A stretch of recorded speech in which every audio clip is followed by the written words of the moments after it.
Plastid केवल कहाँ present होते हैं? प्लांट सेल में। इसका मतलब एनिमल सेल में भी प्रेजेंट होते हैं? नहीं। नहीं होते हैं।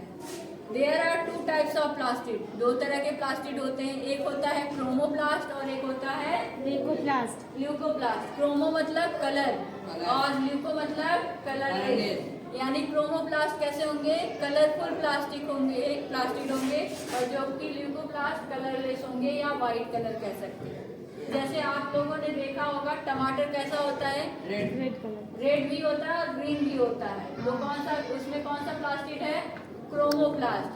आलू के अंदर कौन सा प्लास्टिड पाया जाएगा? ल्यूकोप्लास्ट।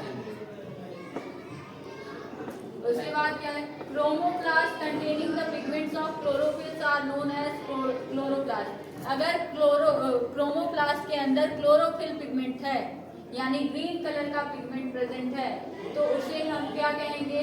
क्लोरोफिल कहेंगे। यानी क्रोमोप्लास्ट में क्लोरोफिल एक क्रोमोप्लास्ट का क्या है? प्रकार है, एक टाइप है। ठीक?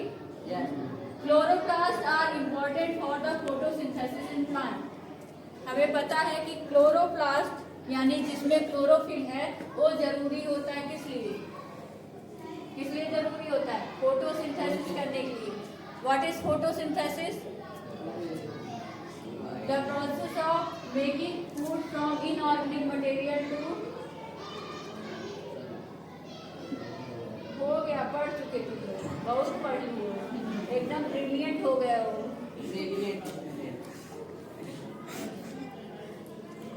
Leucoplasts are the primarily organelles in which materials such as starch, oil and protein granules are stored. Leucoplast वह ऑर्गेनेल होता है जिसमें स्टार्च भी उपस्थित हो सकता है।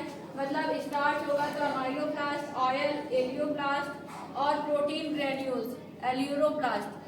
अगर ल्यूकोप्लास्ट के भी 3 टाइप होते हैं, अमाइलोप्लास्ट, एल्यूरोप्लास्ट और एलियोप्लास्ट। अगर ऑयल प्रेजेंट है तो एलियोप्लास्ट, प्रोटीन प्रेजेंट है तो एल्यूरोप्लास्ट और अमाइलोप्लास्ट, स्टार्च प्रेजेंट है तो अमाइलोप्लास्ट। ठीक? उसके बाद the internal organisation of chloroplast consist of numerous membrane layers embedded in the material called stroma. हमने बताया था कि जो क्लोरोप्लास्ट होता है उसके अंदर ये अगर क्लोरोप्लास्ट को हम देखें तो डबल मेम्ब्रेन होता है, 2 मेम्ब्रेन का बना होता है और इसमें कॉइन लाइक स्ट्रक्चर होता है। एक स्ट्रक्चर को हम थैलेकॉइड कहेंगे और कई सारे थैलेकॉइड मिल जाते हैं तो क्या कहते हैं? ग्रेनम। क्या कहते हैं? Granum.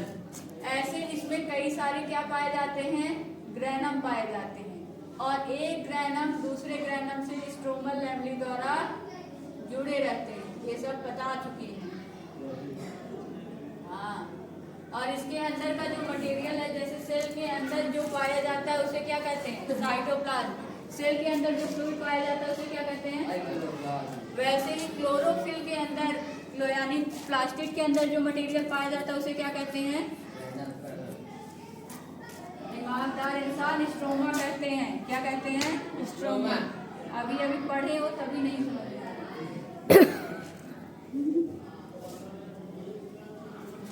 The inside organization of chloroplast consists of numerous membrane layer embedded in the material called stroma.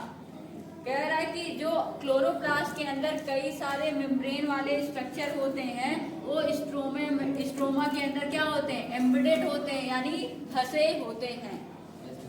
These are the similar to mitochondria in external structure.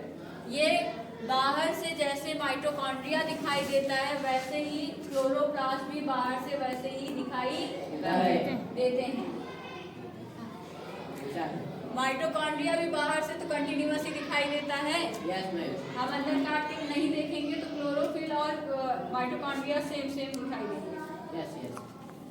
Like the mitochondria, plastids also have their own DNA and ribosome.